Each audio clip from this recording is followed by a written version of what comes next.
Meskipun dipukul oleh tongkat tapi kesakitan hanya ada di kulit wanita ini. Tidak lebih dari 5 detik. Di sampingnya kelompok kavaleri Dothraki tidak hanya memukul dia tetapi juga mengatakan penghinaannya. Wanita itu, mereka mengira bahwa wanita ini sangat takut suhu tinggi. Tidak bisa berjalan kaki terlalu lama di bawah cahaya matahari kalau tidak kulitnya akan terbakar lalu mati. Namun mereka entah wanita tampaknya lemah ini meskipun dibakar selama sepanjang malam. Juga tidak apa-apa, karena dia adalah ibu naga Daenerys Targaryen. Dengan cepat kelompok kavaleri sudah sampai markas besarnya, mereka siap menawarkan Daenerys. Untuk pemimpinnya itulah Molakau. Sedangkan Molakau belum berkata apapun dua istrinya. Sudah iri dengan kecantikan Daenerys, buru-buru menasehati suaminya untuk segera memenggal kepala Daenerys dengan dalih. Gadis-gadis yang bermata biru adalah penyihir-penyihir pintar menggunakan sihir.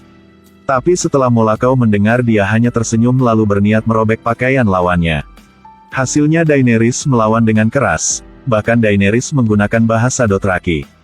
Berkata kepada Molakau, saya adalah anggota keluarga Targaryen yang terkenal sekaligus juga adalah Ratu Kerajaan Miren, pewaris sah dari 7 kerajaan besar, yang berani menyentuh saya. Saya akan memotong lengannya. Namun kata-kata Daenerys dijawab oleh tertawa. Dari semua orang di sekitarnya, karena di sini dia hanya orang yang tak ada siapapun tahu. Molakau sangat mengagumi karakter Daenerys sehingga dia berencana untuk menghabiskan malam yang hangat bersamanya malam ini. Tetapi ketika Daenerys berkata suaminya adalah Drogo, pernah seorang kaum mendominasi tentara Dothraki. Molakau tiba-tiba menjadi menghormati Daenerys. Karena wanita milik Kao tak bisa mengganggu. Molakau buru-buru melepas ikatan untuk Daenerys sekaligus berjanji akan tidak menyakiti dia. Namun ketika Daenerys mengira dia akan menjadi Miren, Molakau bilang, istri Kao hanya bisa tinggal di istana Mafuong, bersama istri Kao yang sudah mati. Daenerys setelah mendengarnya segera tergencang. Setelah beberapa tahun, inilah kali kedua Daenerys datang ke istana Mafuong. Tapi saat ini Daenerys masih belum mencegah.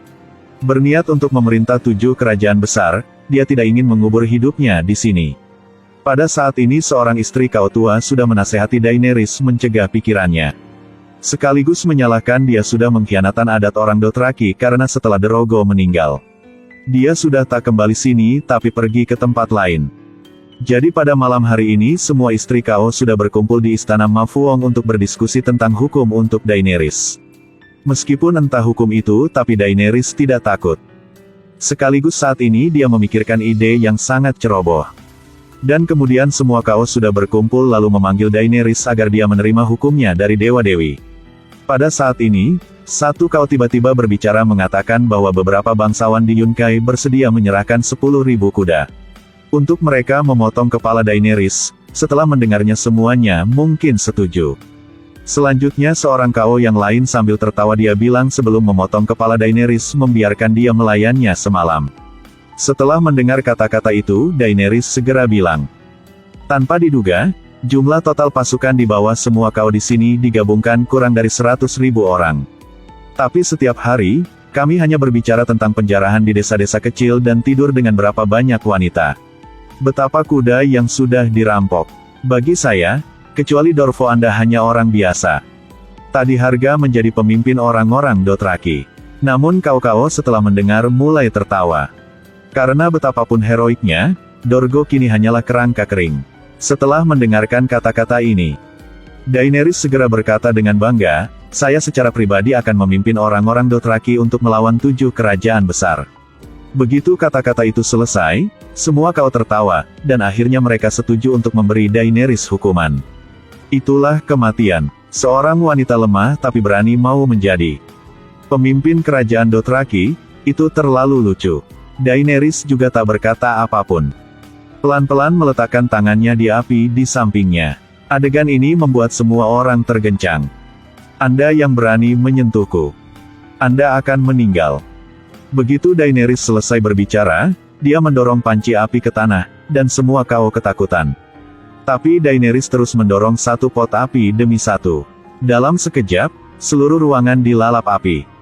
Suara teriak di mana-mana, Kao dengan gila lari keluar. Tapi mereka entah bahwa pintu sudah dikunci, prajurit di luar sudah dibunuh oleh Jorah dan Jaime. Pada saat ini Daenerys menatap pemimpin-pemimpin di depan secara dingin sekaligus mendorong panci api terakhir. Api besar segera menelan para pemimpin. Pada akhirnya, semua kau dibakar hidup-hidup, dan kuil dewa juga dilalap api. Api telah menarik perhatian orang-orang Dothraki, semua orang buru-buru berkumpul di area kuil tetapi tidak ada yang tahu apa yang terjadi di dalam. Adegan berikutnya membuat semua orang tidak berani mempercayai mata mereka. Di tengah api yang menyala-nyala, seorang wanita berambut perak perlahan melangkah keluar dan wanita itu Daenerys yang dihukum. Saat ini, seluruh populasi lebih dari 100.000 orang tidak berkencan. Bersama-sama mereka berlutut di depan Daenerys. Mereka benar-benar ditaklukkan oleh wanita ini yang tidak takut api di depan mereka. Dengan cepat sama pagi besok, Daenerys siap pulang istana Mirren tapi sampai sekarang dia baru tahu. Kesakitan Jorah semakin serius sehingga tak bisa terus mengikutinya lagi. Dia memutuskan membunuh dirinya sebelum luka melebarkan seluruh tubuhnya tapi tiba-tiba Daenerys memanggil Jorah. Lalu dengan posisi ratu dia memerintah yakin menemukan obat untuk menyembuhkan sakit ini. Karena ketika Daenerys mendapatkan 7 kerajaan dia mau Jorah di samping.